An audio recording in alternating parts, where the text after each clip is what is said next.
Nós estamos entrando agora numa live, a segunda live dessa semana, que eu estou tendo com esse programa Mink Cidade Jardim, que nós vamos falar sobre vários aspectos, não só da quarentena ligada, né, ao coronavírus, como também sobre a vida, né, aspectos de psicologia aplicada ao bem viver.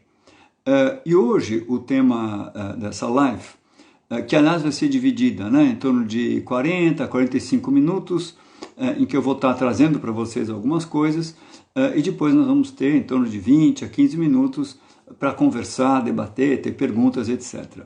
E o tema de hoje se refere a 5 recursos, 5 meios, né, 5 repertórios que as pessoas podem acionar para lidar com as vicissitudes da vida, com adversidades, com o estresse, e que são extremamente importantes em situações como essa, em que o nível de estresse das pessoas, depressão, ansiedade, inquietude, etc., aumenta muito, como nessa quarentena prolongada. Para algumas pessoas significa preocupações com pais idosos que estão isolados em algum lugar, com a própria saúde, com a saúde dos filhos, com o convívio entre 4 paredes, preocupações financeiras, enfim. As pessoas têm as mais diversas razões que podem desencadear depressão, ansiedade, etc. E o convívio, que também, às vezes, depois de um tempo, pode ser desgastante, e a multiplicidade de tarefas. Então, hoje o nosso encontro vai discutir esses 5 recursos para você não só lidar com situações como essa de hoje, mas eu espero que o que a gente vai discutir hoje possa servir para muitos de vocês para levar para a vida, porque situações como essas, em outras escalas e de outras maneiras, vão acontecer a vida inteira. Já aconteceram na sua vida. Você tinha um projeto qualquer, seja uma coisa como fazer uma viagem ou abrir uma empresa ou qualquer assunto, e aquilo foi atravessado por algo inusitado que tirou a sua vida daquela rota, virou tudo de pernas para o ar, te colocou numa outra situação e eventualmente uma situação adversa. E isso acontece em nossas vidas numa escala planetária como agora, não tão frequentemente, mas numa escala local, familiar, individual, é razoavelmente frequente. O estresse, a adversidade faz parte da vida. Então eu espero que esses 5 recursos não sejam ouvidos por vocês apenas como um kit de ajudas, ferramentas, ideias, inspirações para essa situação, mas que entendam que isso é alguma coisa de uso geral na vida e alguma coisa que eu também em consultório, com pacientes, em cursos, levo comigo como recursos. Nós vamos então falar de 5 recursos. Esses recursos, na verdade, a maioria de nós, intuitivamente, ao longo da vida, já acionou, já utilizou. E pessoas que têm uma especial facilidade para lidar com situações adversas, porque tiram mais de letra, sobrevivem melhor, se mantêm mais equilibrados, são pessoas que combinam, que arranjam esses 5 recursos, né, de modo a alternar, né, a ativação de um e de outro em momentos diferentes, né? Então, digamos, o recurso 1 a 5, que eu já vou descrever, podem ser combinados, o 1 com o 4, em momentos diferentes, ou todos eles. Na verdade, todos eles são importantes na arte do bem viver.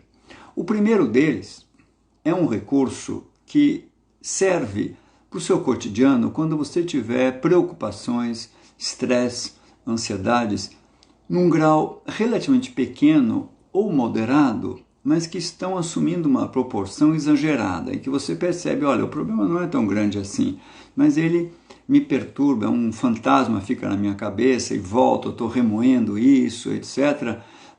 É uma coisa que eu sei, eu tenho confiança que vai se resolver, por exemplo, né? Uma criança que está agora de cama, está com um pé quebrado, não estou falando do coronavírus, estou falando de uma época qualquer, e vai ficar uma semana em casa, vai dar muito trabalho, mas é uma coisa que tem início, meio e fim, tem maneiras de resolver, mas você está exagerando e não está conseguindo lidar bem com isso. Ou outras situações, não é? Alguém te falou uma coisa que te chateou, né? E aquilo fica remoendo, puxa, eu vou perder amizade com essa pessoa, e coisas assim. Na época do coronavírus pode ser uma preocupação, né, que você tenha. Bem, o primeiro recurso para situações de pouca gravidade e perturbações moderadas é um que a gente intuitivamente, quase todos nós buscamos, que é a famosa distração. Você tem dois tipos de distração. Uma distração é quando você vai assistir séries, você vai jogar um jogo com um amigo, vai bater papo com alguém, vai ler um livro, vai ouvir música. Você desvia a sua mente daquele foco, você se distrai, e é uma distração, na verdade, recreativa. Né? Você procura fazer algo que te envolve recreativamente, que te dá algum prazer, e isso, vai assistir um filme, etc., tira o foco, né, daquela preocupação. Quando é uma preocupação moderada, funciona muito bem. Você realmente desanuvia um pouco e volta renovado, e aquilo tem uma outra cara depois, o mesmo problema fica menor. Entretanto, existe um outro tipo de distração possível, até se o problema for um pouquinho maior, porque você não pode ficar, às vezes, o dia inteiro fazendo coisas recreativas, que é você se lançar, é uma distração não recreativa, mas nos procedimentos, procedimental. Então, você cria rotinas ou tarefas, né, que você vai se envolver nelas, vai trabalhar mais, ou durante a quarentena, então vou, sei lá, arrumar armários antigos que estavam devendo, eu estava devendo isso para os armários, jogar um monte de coisa fora, ou vou ter uma rotina de ligar para pessoas que estão do meu apoio, depois eu vou sentar com os meus filhos e entrar numa determinada atividade. Então, isso me ocupa. E quando isso me ocupa, desanuvia também. Isso não funciona para preocupações maiores. Preocupações que não saem da sua mente e eventualmente são de fato maiores.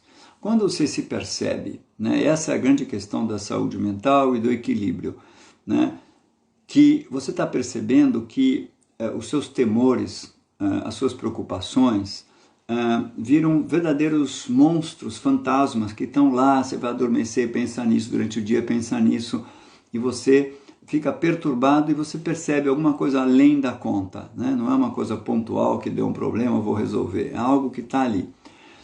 Um segundo recurso, quando não funciona a distração, é o que a gente chama de enfrentamento com soluções. Então isso é uma coisa interessante. A maioria de nós, quando está numa fase mais estressada, né, acaba jogando um monte de coisas que não necessariamente estão interligadas no mesmo caldeirão. Por exemplo, numa época como essa, do coronavírus, a pessoa poderia pensar assim, meu Deus do céu, né? Eu estou aqui com essas crianças que estão gritando, vai sujar todos os meus móveis, vão estragar tudo, um deles ainda vai se machucar. Além do mais, o meu cônjuge não está participando direito como poderia participar. Eu estou vendo que meu cônjuge também anda meio com depressão, isso é terrível. E eu tenho um sogro ou um parente idoso que deve estar muito solitário, e eu estou com medo que ele pare de tomar determinado remédio, que é importante ele lembrar de tomar. E se daqui a pouco, né, tal empresa começar a reduzir o pessoal e cortar custos? Bem, o que nós fazemos nessa hora? Nós temos a tendência de ficar pulando erraticamente de um problema para outro, desesperados, e a impressão que a gente tem é assim, minha vida está uma droga, essa situação está horrorosa, está tudo muito difícil, eu não vou dar conta, eu vou entrar em colapso, é coisa demais para eu enfrentar. E a gente fica pulando de um para outro, a mente vai de um para outro e junta tudo. É muito importante nessa hora, é fundamental, você não cair nessa armadilha. Em algum momento ter a força, o recurso número 2, né, é ter a força de sentar e dizer, eu vou colocar tudo no papel. E a gente faz isso também em consultório, e às vezes quando você começa a numerar, você descobre que você tem, na verdade, aquele mundaréu de coisas que está o mundo entrando em colapso, a sua vida está entrando em colapso, que aquilo talvez se reduza a 8 ou 9 preocupações. Tá bom, as crianças podem se machucar, estão fazendo muito barulho, meu cônjuge está começando a deprimir, tem uma avó idosa que poderia não tomar os remédios na hora certa, tem uma sogra que está solitária, tem um problema na empresa do meu cônjuge que de repente ele pode ficar desempregado, ou na minha própria empresa, etc. Geralmente você descobre que não é um mundo, são 8 problemas talvez. E dos 8, quando você coloca no papel cada um e vê o tamanho dele, você descobre que talvez 3 desses problemas são pequenos, de fácil resolução, são só chatos. Talvez mais 3 sejam médios, dá um pouco de trabalho para resolver, né? E talvez 2 sejam problemas grandes, que vão merecer muito empenho, e desses grandes 2 problemas, talvez um tenha uma solução que vai ser dificílima, e o outro pode não ter solução. Quando você faz isso, primeiro a tendência é você parar de ficar pulando de um problema para outro erraticamente e começar a organizar o seu foco. Começa pelos problemas pequenos. Ah, tá bom, ok. A questão das crianças e dos estofados, que encaminhamento que eu posso fazer? Não tem como agora impedi-los aqui no apartamento de circular. Eu vou destinar uma verba para isso, daqui a um tempo eu dou isso como perdido, isso vai ser depois arrumado, isso faz parte da história aqui. Eu vou ticar, isso eu vou riscar, isso não é problema. A questão da minha avó idosa que esquece de tomar remédio, eu já tenho uma solução. Eu vou ligar para ela nos horários do remédio, vou colocar na minha agenda, eu vou lembrar, quando eu não puder ligar, vou pedir para minha irmã, ou meu irmão, ou marido ligar. Pronto, tem uma solução. Então, alguns problemas têm solução, ou porque você percebe que não é importante, como aqueles estofados que tem que relevar nessa hora, ou porque tem uma solução prática, como a história dos remédios da sua avó, ou a solidão da sogra, então eu vou uma vez por dia conversar com ela, etc. Alguns problemas médios, você vai ter que perceber, na hora que você põe lá o encaminhamento de soluções, que a solução vai ser de médio e longo prazo. Então, isso vão ser várias etapas. Esse mês eu vou fazer tal coisa, por exemplo, né? Digamos que você vai ter que cortar custos da sua empresa e voltar para trás várias casas no tabuleiro naquilo que você tinha planejado, né? Uma viagem que você pretendia fazer. Então, há uma série de providências que você vai ter que tomar, que podem levar um bom tempo. Você coloca aquilo no papel, põe as datas, imagina os cenários, o que você faria em cada situação, e você se acalma, porque aquilo tem um caminho e tem consequências que você pode responder à situação A, B e C. Agora sobram 2 problemas realmente grandes, né? E um deles, digamos que seja você, o seu cônjuge pode ficar desempregado. Você pode, isso a gente aqui só vou falar muito rapidamente, mas você pode, né, começar a usar técnicas como o pior cenário e algumas outras, né, para descatastrofizar. Então, você imagina, tá bom, o pior cenário, digamos que de fato meu cônjuge fique desempregado, ou eu, quanto tempo isso vai acontecer? É uma pessoa que tem condições de ter um novo emprego? Bom, digamos que fique 1 ano e meio. O que tem que se fazer? Vamos ter que cortar custos, 40% dos nossos custos vão ter que ser cortados. Enfim, há uma série de situações quando você olha e para de ficar em pânico e fala, bom, e quão grave é isso? Isso na minha história, quando eu tiver 80 anos e olhar para trás durante 1 ano, teve sem emprego ou teve que cortar custos. É tão grave isso? Ou isso é uma coisa que vai se diluir no longo do tempo? Isso tem soluções? E se não pegar um emprego? Tá bom, pode abrir uma empresa, pode ser consultor ou consultora. Em geral, esses problemas grandes, eles implicam certas perdas, eles podem demorar bastante, mas também tem algum caminho que é possível. E tem um ou outro que de fato não tem solução, e sobre esse a gente vai conversar daqui a pouco nos próximos recursos. Mas em média, saibam que colocar no papel e buscar soluções organiza a mente e boa parte da sua preocupação vai se desvanecer e frequentemente tudo vai embora, você fica mais tranquilo. Mas vamos imaginar que isso não funcionou. Então não funcionou a distração e não funcionou essa lista, né? Uma terceira maneira de você lidar com as coisas é lentificar o cérebro, porque eventualmente você tem achado até soluções razoáveis para os problemas, mas você não consegue se acalmar. Lentificar o cérebro é mudar um pouco essa bioquímica cerebral, porque quando você tem um certo grau de ansiedade, às vezes não está só ligado ao problema, está ligado a uma aceleração que ou é inata sua, ou aconteceu em função do estresse e ficou com o pé no acelerador, né? Esse relaxamento, vocês conhecem técnicas de meditação, conhecem yoga, tai chi chuan, existem para pessoas que odeiam, né, meditar, porque são ansiosos e ficam impacientes com meditação, ou não gostam. Tem uma dica prática que são esses sites, esses aplicativos, né, de mindfulness, que são meditações adaptadas, não aquela meditação transcendental, oriental, de esvaziar o cérebro, que é mais difícil de atingir, que leva mais tempo, mas uma coisa desenvolvida para ocidentais. Isso foi desenvolvido há vários anos por universidades americanas e hoje em dia tem vários excelentes aplicativos, né? Depois eu posso citar o Headspace, o Insight Timer, tem vários em português. Você entra nisso, você vai ter dezenas de meditações, na verdade centenas, que você pode escolher. Eu quero fazer uma de 1 minuto, eu quero fazer uma de 5 minutos, eu quero com música, sem música, uma para adormecer, uma para lidar com dores e doença, outra para lidar com ansiedade.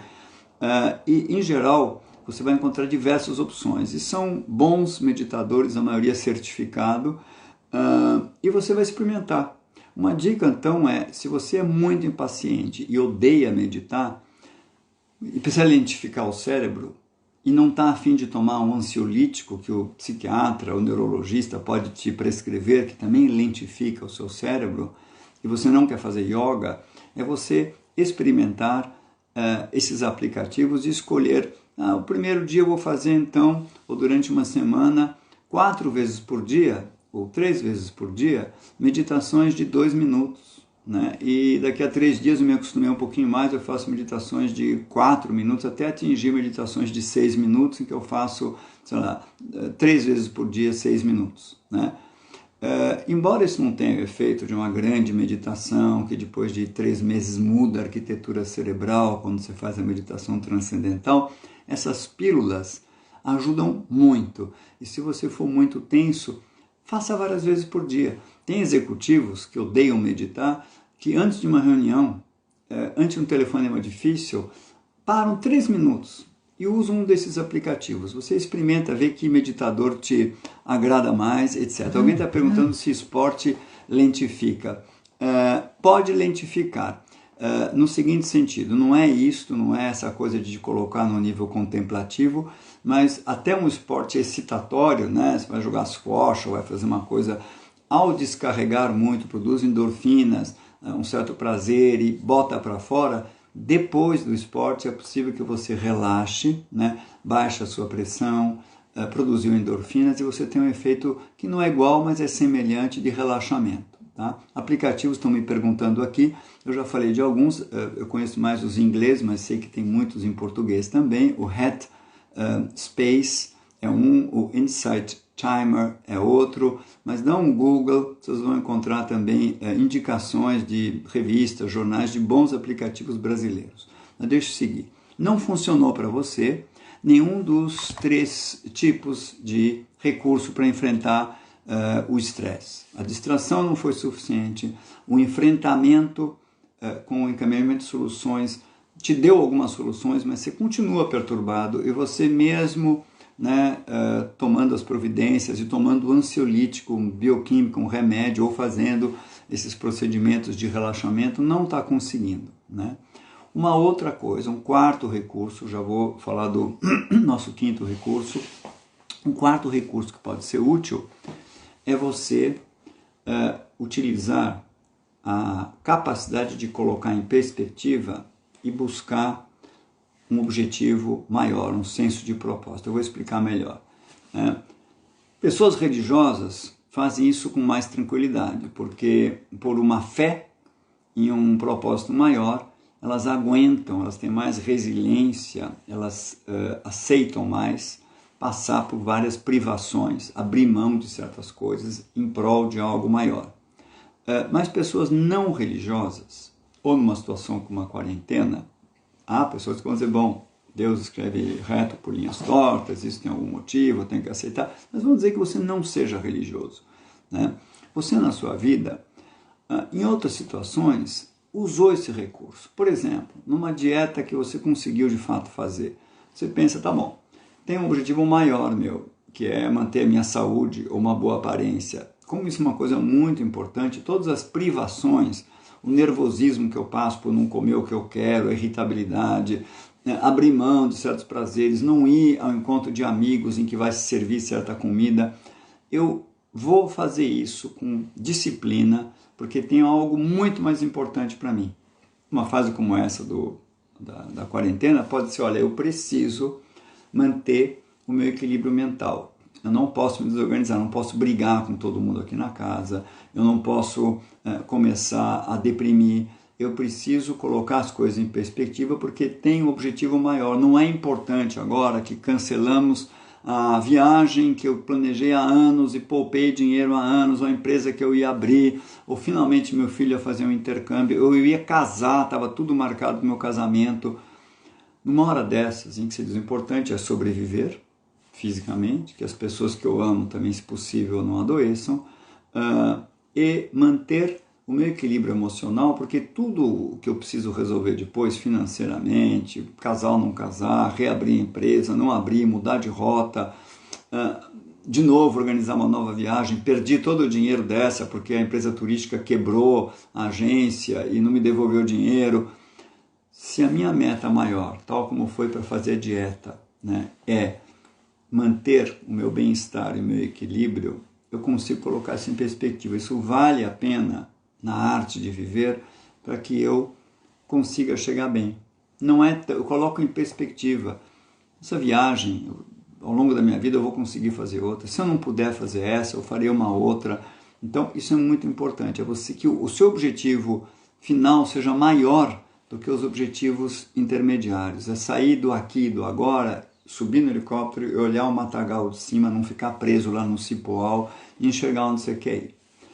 Para muitas pessoas, isso acalma, né, e faz com que elas não se importem com um cônjuge que está chato, que está brigando, que foi injusto, com uma perda financeira que vai demorar para resolver.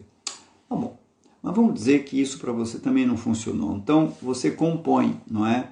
Há momentos em que você se distrai recreativamente, você se distrai com procedimentos, você eventualmente busca a lista em que você objetiva os seus problemas com enfrentamentos. Há momentos em que você lentifica o seu cérebro e há momentos em que você pensa no seu objetivo maior. Pessoas que lidam bem com a vida e que a gente estuda, tanto em neurociência como em psicologia clínica, laboratórios, eles compõem na vida profissional, na vida pessoal, na vida familiar, tudo isso. Há um quinto recurso, que é o último que eu estou trazendo, que é mais desafiador, mas é quando você estiver enfrentando alguma coisa, que eu já mencionei lá no começo, que não tem solução. Alguma coisa que é uma perda e não há o que fazer com ela, né? Esse recurso é o recurso do desapego. Eu vou explicar melhor as situações de aplicação do desapego e como, né, fazer isso, como aplicar isso, né? O desapego, veja só, é quando você vai começar a cortar os liames àquilo que você perdeu. Vamos imaginar, tanto no coronavírus como fora do coronavírus, né, que há uma perda. Há perdas que são muito simples e que as pessoas tiram de letra. Há perdas já médias e perdas muito maiores. Uma perda óbvia, ridícula, é você tinha uma caneta Bic ponta fina preta que você gostava, ela saiu de linha, não produz mais, acabou, nunca mais vai ter alguma coisa equivalente. Você fala, bom, eu uso então uma azul ponta normal. Por quê? Essa flexibilidade de substituir por outra coisa que é razoavelmente, né, satisfatória também, é porque primeiro não era muito importante na sua vida aquela caneta e a substituição é mais ou menos simples. Já num outro grau, imagina uma caneta de ouro, que é uma relíquia familiar, que seu tataravô passou para o seu bisavô, que passou para o seu avô, que passou para o seu pai, passou para você e você pretendia dar, sei lá, para o seu filho, né? Essa caneta foi roubada, foi perdida. Há pessoas que têm grande dificuldade com uma perda desse tipo, não conseguem desapegar, ficam muito tempo, né, lamentando isso, ficam abaladas com isso, não se perdoam por não ter mantido essa caneta. Mas há pessoas que, ainda assim, a maioria resolve bem isso. Fala, tá bom, é uma relíquia, é de ouro, mas é só isso também, não é mais que isso. Os valores da nossa família, vou fazer um álbum com fotos lá desde o tataravô, cada geração vai pôr mais fotos, vai ficar um álbum com a história da família, vamos colocar os valores da família, é isso que importa. Enfim, a pessoa é flexível e substitui por outra coisa que é razoavelmente aceitável e pode satisfazer também. Mas há perdas muito maiores, né? Por exemplo, a pessoa no final da vida, né? Final da vida não, mas já está um ponto avançado da vida, digamos aos 70 anos, perdeu todo o seu patrimônio, aquilo que ela contava para poder ter uma velhice dourada, não é? Uma velhice calma, com uma boa aposentadoria, etc. Perdeu, acabou. E digamos que não há mais o que refazer e não tem muito, né? Como lidar com isso. Ora, uma situação desse tipo já exige, né, não só a flexibilidade, que é um componente do desapego, mas além disso, a entrega. Eu explico melhor, né? E já vou depois dar um exemplo do coronavírus, depois a gente abre para perguntas e debates. Imagina o seguinte, a pessoa perdeu tudo, né? Essa pessoa, se ela tiver muita flexibilidade, ela pode dizer, tá bom, eu perdi, não há o que fazer, isso está perdido, mas eu vou ter que voltar a trabalhar com meus 70 anos, né? E vou ter que mudar, talvez para o interior, um lugar muito mais simples, e refazer toda a vida que eu imaginava. A flexibilidade significa, primeiro, uma capacidade de imediatamente se adaptar a fatos novos. Tem pessoas que na vida pessoal e na vida empresarial e na vida política ficam presos a alguma coisa que se perdeu, lamentando muito, dizendo como isso pode ter acontecido, de quem é a culpa disso, ou se vitimizando. E tem pessoas que têm essa flexibilidade de, na hora, dizer assim, tudo bem, é um luto que eu preciso fazer, eu preciso desabafar, isso vai me ajudar um pouco a desanuviar, mas o importante mesmo é não ficar atolado nisso, é me adaptar aos fatos, à realidade, o que aconteceu, eu perdi tudo e agora eu tenho que mudar tudo. Essa capacidade é fundamental de reconhecer que a página virou, que agora é outra página. Nessa hora, flexibilidade implica em quê? A pessoa eventualmente dizer, tá bom, eu tenho capacidade de trabalhar ainda? Tenho. Então eu vou trabalhar, ou meu cônjuge vai trabalhar.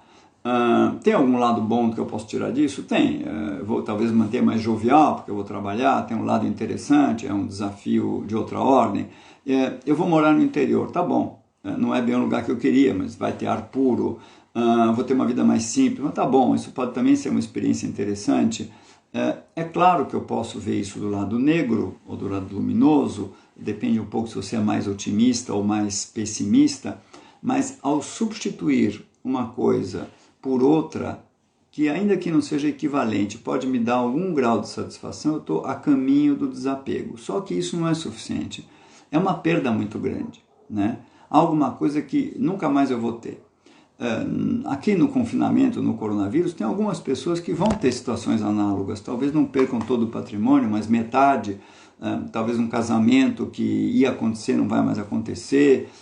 Há perdas que talvez não sejam tão radicais, mas que exigem o recurso do desapego, que você pode usar desde da situação em que você perdeu uma caneta, que é uma relíquia de família, até várias outras perdas. Muitas vezes é importante desapegar, cortar os liames que te ligam àquele objeto. Eu vou, para falar dessa situação desse idoso que vai voltar a trabalhar, eu vou citar para vocês, eu já volto para situações mais comuns, mas para vocês entenderem o que é o desapego e o que psicologicamente você tem de fazer como exercício para isso. Não é apenas flexibilidade, reconhecer os fatos e ter situações alternativas. A flexibilidade, eu até ainda vou falar uma palavrinha sobre ela, tem aquela criança que aos 4 anos, né, tá combinado que a gente vai para a praia e caiu uma barreira na estrada e não vai para a praia. Que fica, buá, você me prometeu, agora a minha vida é uma droga, a gente não vai para a praia. E tem aquela criança que ou sozinho ou os pais ensinam, dizem, tá bom, a gente não vai para a praia, mas a gente poderia jogar um jogo, banco imobiliário ou Lego, ou poderíamos ir ao jardim zoológico, ou convidar um amigo. A pessoa que tem como atitude basal buscar flexibilidade, isso a gente ensina inclusive para crianças pequenas, né? Um programa de educação e em terapia para adultos, há exercícios para isso, ajuda em situações como essas, para ter um pouco mais de otimismo e essa capacidade de achar outros lugares. Mas vamos para alguma situação em que nem isso adianta, tá? Não tem muita flexibilidade. Eu vou pegar um exemplo muito radical, duro, mas que vocês vão entender o que é esse desapego na parte da entrega. Lembra, o desapego envolve alguma flexibilidade, mas envolve entrega. É aquela situação que acontece na sua vida, na minha vida, com coisas talvez não tão gigantescas como o que eu vou falar agora, mas acontece. Nós temos que ter esse quinto recurso, que é quando nada mais a fazer, não há o que fazer, né? Existe aquele provérbio, né? O que não tem remédio, remediado está, etc. Vamos olhar o que acontece com alguma frequência com pessoas que enfrentam a coisa mais terrível, uma das mais terríveis, que é ter uma doença terminal. Há pessoas jovens, há pessoas idosas que enfrentam isso. E as pesquisas mostram que as pessoas inicialmente, isso tem décadas de pesquisa sobre isso, elas tendem, a maioria das pessoas, no primeiro momento, a negar o problema, depois de uma fase de grande indignação, eventualmente uma fase de desânimo total e depressão, e depois elas entram numa fase que a gente chama de aceitação. E, por incrível que pareça, essa fase é uma fase em que muitas e muitas pessoas relatam que é uma das melhores fases psicológicas da vida delas. Vocês vão achar isso esquisito, mas pesquisem sobre isso. Eu vou contar para vocês de uma figura pública que está escrevendo no blog, está dando entrevistas, que é o Gilberto Dimenstein, que é um jornalista, que está com uma doença terminal, um câncer, e está contando um pouco o que aconteceu com ele. E o que aconteceu com ele acontece com muita gente que tem doenças terminais. Ele entra numa fase, depois de tudo isso, em que ele consegue dizer o seguinte: eu não sou onipotente, eu não tenho controle sobre tudo, eu não mando no cosmos, né? Não tenho o que fazer, isso é um curso de alguma coisa que vai acontecer. Há um alívio também em eu perceber que eu não tenho que ter domínio de tudo, resolver tudo, e que o meu desejo tem que se resolver e tem que se realizar. É um momento em que o sujeito resolve fazer uma entrega com muita coragem.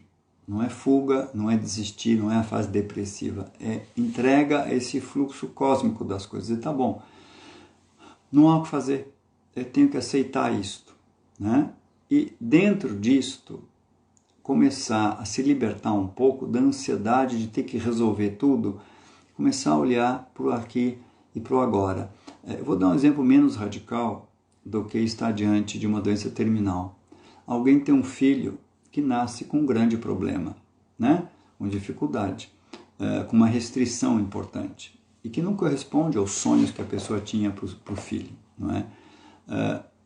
Por exemplo, tem pessoas que têm filho que tem síndrome de Down, que são talvez crianças que podem ser extremamente felizes, criativas, mas têm restrições importantes, né? A capacidade de poder dizer assim: ok, é isso, eu não tenho poder para mudar isso, né? E aqui eu preciso conseguir aceitar que é isso, e no momento em que eu aceitar e parar de brigar com isso, eu posso começar a olhar para o sorriso dessa criança, para o momento em que nós vamos juntos cozinhar alguma coisa, cantarolar alguma coisa, para um momento de alegria, para um abraço, e para um momento meu, que talvez não seja nem com essa criança, em que eu vou olhar uma flor. É um pouco o que o Gilberto está descrevendo, o Gilberto Dimenstein também, do que ele está, as dimensões da vida para ele, quando ele para de brigar e aceita. Voltando para nós, na nossa vida cotidiana, que em geral tem situações mais leves do que essas, a gente frequentemente vai encontrar problemas que não têm solução. E se a distração não ajudou, o enfrentamento de recursos não ajudou, não ajudou a lentificação do cérebro, não ajudou a pensar no propósito maior, a flexibilidade não é suficiente, tenha certeza, o desapego é uma resposta fundamental. E na hora que você tiver esse desapego e conseguir aceitar e dizer, é assim, né? Você vai perceber que você vai começar a situar-se no aqui, no agora, em outras dimensões. Em geral, não existe uma varinha mágica. O desapego não resolve tudo. O desapego resolve tudo se você tiver o exercício de verdade de um monge budista. Eles levam décadas para conseguir ter o desapego total. Enfrentamento de problemas só resolve para pessoas que têm um nível de objetividade muito grande, se sentem muito aliviadas resolvendo e objetivando, e assim por diante. A distração resolve para pessoas que têm uma tendência a ser avestruz e botar a cabeça num buraco no chão, né? E com isso elas conseguem de fato se acalmar. Não há uma varinha mágica, mas dentro do que é pulsar com a vida, você experimente, se você tiver basicamente uma aptidão de vida, né? Você experimente essa composição e essa juntura de um com o outro, depende da sua personalidade, do tipo de problema que você está enfrentando e da situação que você está vivendo. Tá? Então, isso é uma apresentação inicial dos recursos. Estão já surgindo algumas questões que estão vindo aqui na tela. Eu queria pedir a vocês, a gente fazer aqui uma tentativa da última vez que teve algum bloqueio, de vocês fazerem as perguntas colocando naquele quadradinho que tem um ponto de interrogação. Porque eu agora vou acionar aquele quadrado, vamos ver se vão surgir, e não só perguntas, podem ser também indignações, divergências, etc., né? Para a gente ter uma troca e pensarmos um pouco juntos, tá bom? Então eu vou agora entrar na parte de perguntas. Se tiver qualquer dificuldade eu volto para a tela e estão correndo aqui comentários também, tem perguntas que eu vou poder interagir com vocês. Ok, eu digitei aqui, eu vou esperar um minuto e ver se aparecem perguntas.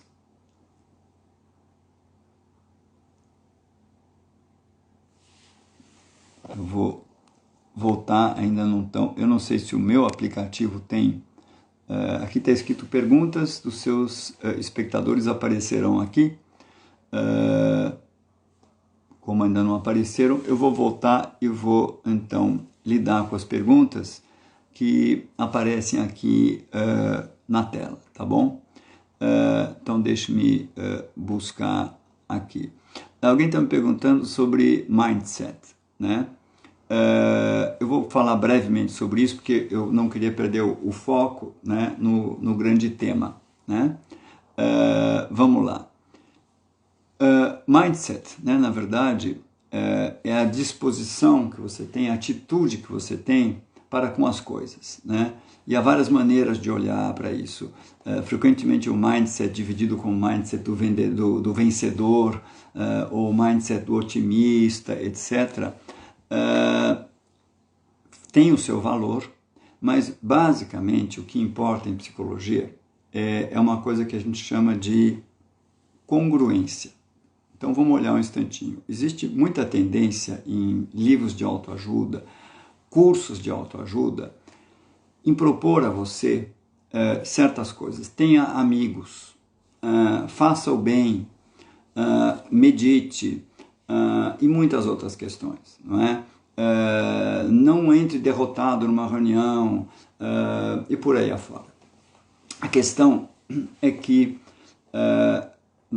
se vocês pensarem um pouquinho na estrutura, né, das nossas vidas, você vai ver que nós temos basicamente 3 grandes eixos que compõem o nosso modo de existir. Todos nós nascemos com determinadas, as pesquisas dizem que é em torno de 50% o impacto disso, com tendências, com disposições genéticas inatas, não é?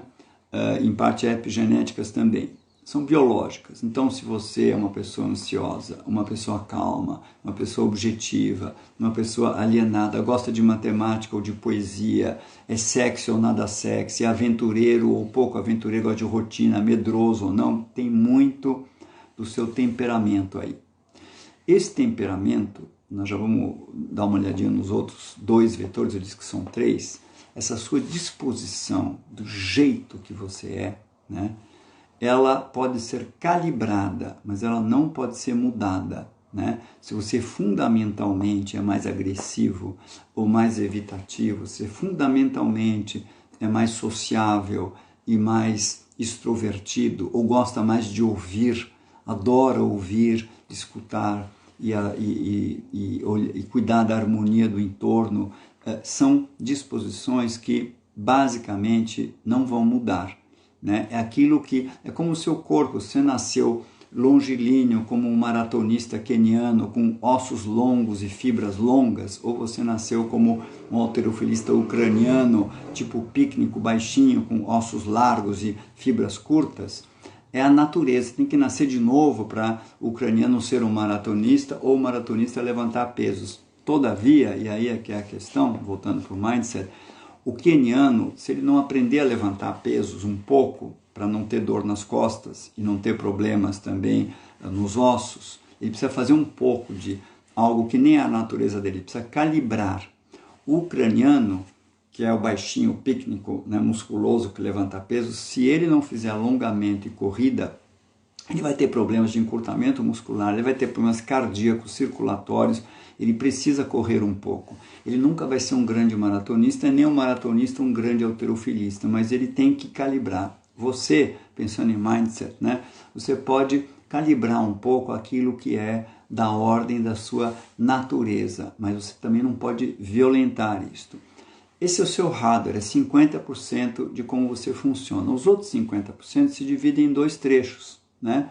Uma parte é aquilo que foi instalado, o software que foi instalado ao longo da sua vida, que ou vai calibrar isso, vai te tornar uma pessoa mais equilibrada para a vida, né? Se você é muito aventureiro e muito imprudente, dependendo da educação que você teve, os apps que foram baixados pela mamãe, pelo papai, pelos professores, pela sociedade, podem te ajudar a equilibrar isto ou piorar tudo isto. Se você é muito medroso e prudente, dependendo do encorajamento que você teve, você pode ter o suficiente para poder ter mais enfrentamento da vida e ser menos recolhido, ou pode piorar isso e te deixar muito mais medroso e acuado. Ora, não é bem um equilíbrio, é uma congruência. Por que não é um equilíbrio e sim uma congruência? Porque muitas vezes, se você é um tipo que tem um pensamento concreto, que é menos ambicioso, etc., você não deve tentar ser um grande empresário self-made man, ou uma grande bailarina, uma grande empresária, ou uma grande geneticista, porque possivelmente isso não está nem ao seu alcance, nem te faça bem. Você pode buscar o suficiente para ficar numa posição viável no mundo, mas investir naquilo que te faz bem. Portanto, o terceiro vetor, eu disse, tem o seu hardware, você sai de fábrica com certos dispositivos, software é o que papai, mamãe, rabino, pastor evangélico, o terapeuta, os amigos, a vida vai te ensinando e vai atualizando aí os apps, não é? Mas um terceiro vetor é a situação na qual você está. Vamos pegar o confinamento aqui do coronavírus, né? Imagina que você é uma pessoa basicamente, né, calma, tranquila, né, e equilibrada, mas você está numa situação horripilante.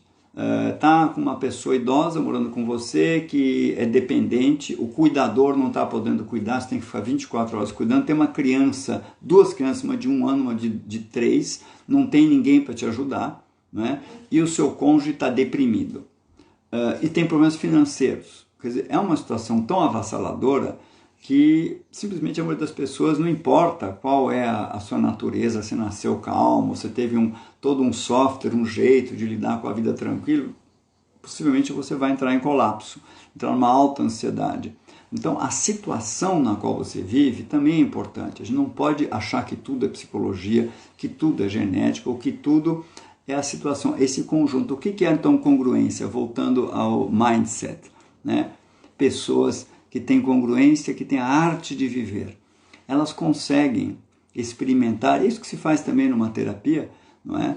Experimentar novos modos de agir para tomar uma de 3 decisões, que você também vai tomar durante a quarentena e depois da quarentena a vida inteira. São 3 decisões que você toma todos os minutos da sua vida para coisas pequenas, coisas médias e coisas muito decisivas na sua vida.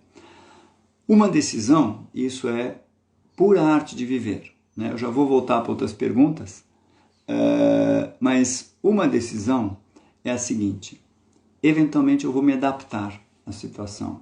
Vou me adaptar a um casamento que não é bem como eu queria, mas eu então vou tentar ou me controlar mais, ou fazer terapia de casal para aprender a me comportar adequadamente, vou me adaptar. Aqui eu estou querendo ver essa live até o fim, mas eu estou com calor, o ar-condicionado não está funcionando, eu queria fazer xixi, mas eu vou aguentar, vou me adaptar a isso, vou ter resiliência, vou me forçar porque eu me adapto. O meu filho que está pequeno, que vai me dar muito trabalho. Esse adaptar-se, se for congruente com quem você é, o que faz sentido na sua vida, com a sua natureza, o seu hardware, os seus valores, as suas habilidades, aí tem uma série de detalhes ainda, tá ótimo. Eventualmente você não vai adaptar-se e não deve se adaptar. Você deve provocar o ambiente para que ele se adapte a você. Então fala com o cônjuge, vamos fazer terapia de casal, você comigo, porque eu gostei que você mudasse de comportamento, você propõe ao chefe, à empresa mudar alguma coisa, né? Você manda aqui uma pergunta para a live, né? Eu dou um jeito de conseguir que fique gravada a live, para você ver depois, você sai e interrompe, e você não está se adaptando inteiramente, está criando dispositivos para que o ambiente se adapte a você. E uma terceira possibilidade é você romper com esse ambiente. Eu vou sair desse casamento, eu vou parar de assistir essa live, eu vou trocar de emprego.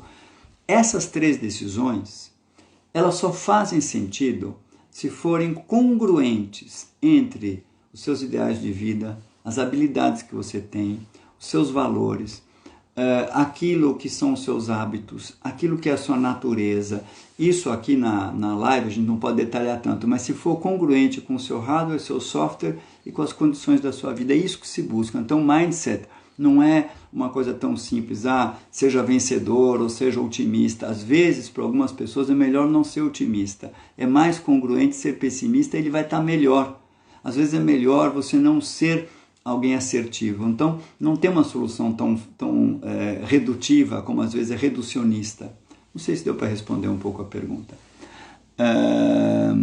Bom, tem outras perguntas que estão vindo. Deixa-me ver se eu consigo juntar algumas para poder responder. Nós ainda temos uns minutinhos, uns 10 minutos, nós temos uns 7 minutos ainda. Vamos lá. Teve algumas pessoas que perguntaram, já antes eu estou juntando aqui, tinha tido uma pergunta se eu poderia dar algum exemplo prático com relação aos 5 recursos. Isso eu acho que eu tentei dar exemplos tanto da quarentena como fora. Deixa eu ver se tem alguma outra pergunta que surge aqui no... Desculpa, eu só vou acionar aqui de novo das perguntas. Não. Então, vamos ver. Estão vindo vários comentários. A maioria dos comentários são comentários bastante interessados, entusiasmados, não é? Bem, enquanto não chegar a próxima pergunta, eu vou falar ainda um instantinho sobre um pouco dessa arte de viver e da questão da busca da congruência, que não é a coerência, nenhum de nós é coerente, né? Agora surgiu como anotar as adversidades, né? Sim, tem uma pergunta que eu então já vou responder sobre o enfrentamento, né, em busca de soluções. Só vou concluir esse raciocínio que eu estava começando, que na verdade o que nós temos que tentar tornar congruente para nós, porque nenhuma decisão em si está certo ou errado, ela depende do grau de congruência, não é? Todos nós temos determinadas crenças a respeito de nós mesmos. Se eu sou gostável, se eu confio no meu taco, se o mundo é um lugar hostil ou um lugar mais amistoso, se o futuro será melhor ou pior. Nós temos certos valores, que são valores, aquilo que eu acho que eu tenho que atingir na vida para ser uma pessoa digna de admiração. Nós temos alguns hábitos que nós vamos criando e algumas habilidades. Esses aspectos diferentes, se eles estiverem incongruentes, por exemplo, eu tenho um valor que eu sou tímido, eu sou baixinho, eu tenho acne e eu não gosto de música, e eu não danço bem. E o valor meu, né, é baseado no que eu vejo dos meus amigos, minha família, é ser um pegador em baladas, né? Não está batendo.